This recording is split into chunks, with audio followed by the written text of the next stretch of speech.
Hi everybody, I'm Melissa Clark. A year ago, I stood in this kitchen and I made this promise to myself and to everybody that I was going to eat a lot less meat.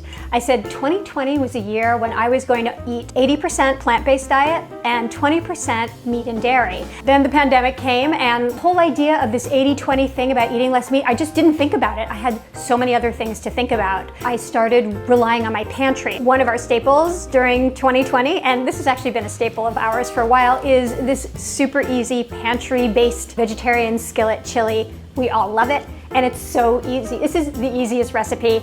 I have it memorized. If you make it once, you're gonna have it memorized. You want to start with the pickled red onions so they can sit and get all pickly while you make the rest of it. One of the things I started doing in 2020 as we were all locked down was keeping a food diary. Every night before I went to bed, I just wrote down what I cooked that day. So looking back now, I'm like, okay, well, how did I do? One thing that I realized is that because I was cooking every single meal, mostly from the pantry, I wasn't going grocery shopping a lot, cooking a plant-based diet was easier. And that's just gonna hang out. Here are my goals for 2021. Continue eating less meat, continue eating more plant-based foods, try to just bring the dairy consumption down, because I know I can do it. I was like so excited about how well I did with the meat until I looked at the dairy. I was like, okay, butter, yeah, butter. Turns out we really, really, really like butter. One of the things I love about this recipe is there's not a lot of chopping because chopping takes a long time. So all you have to do aside from the pickled onion is 1 onion and 3 garlic cloves. So it goes really quickly.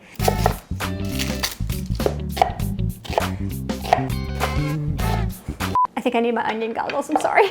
I can't even do 1 onion. So much better, oh my God.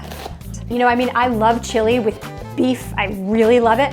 But when I eat this, I do not miss it because this is its own delicious thing that is just a celebration of beans and tomatoes and those fantastic red onions. All right, that's it. That's the mise en place. It's like 5 minutes.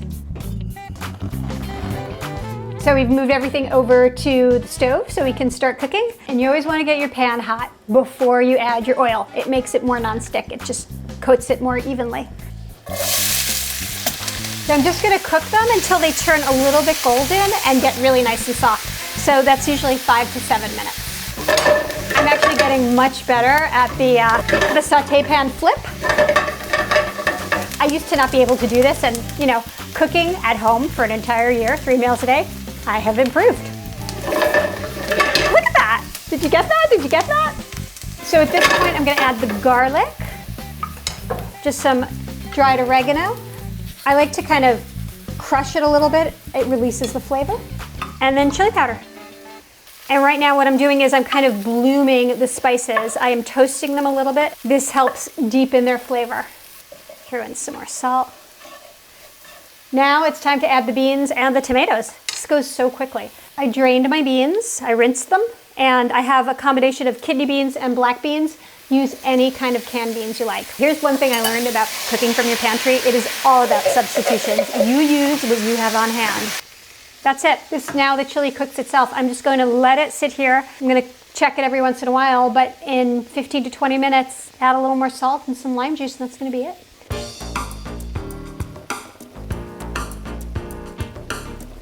So this is nice and thick now. You can see tomato juices have reduced. And basically it's done when it looks like chili. And this looks like chili. It does need a little bit of brightness, but that is gonna come when I add the pickled onions at the end. Can you see this gorgeous magenta color? This is a really good recipe to make because it's so easy and it's so incredibly satisfying. Get a couple of cans of beans and tomatoes and dinner will be on the table in half an hour, and it's gonna comfort you when you eat it, I promise. And that is it. That looks good, right? Does that look like you want to eat this? Because I certainly want to eat this. I don't know what to say, it's really good. This is exactly what you want in a bowl of chili. Lovely plush beans, you have the onions and the tomato and the spices. It's dishes like these that make it really easy to eat less meat. Butter, on the other hand, now that's gonna be hard.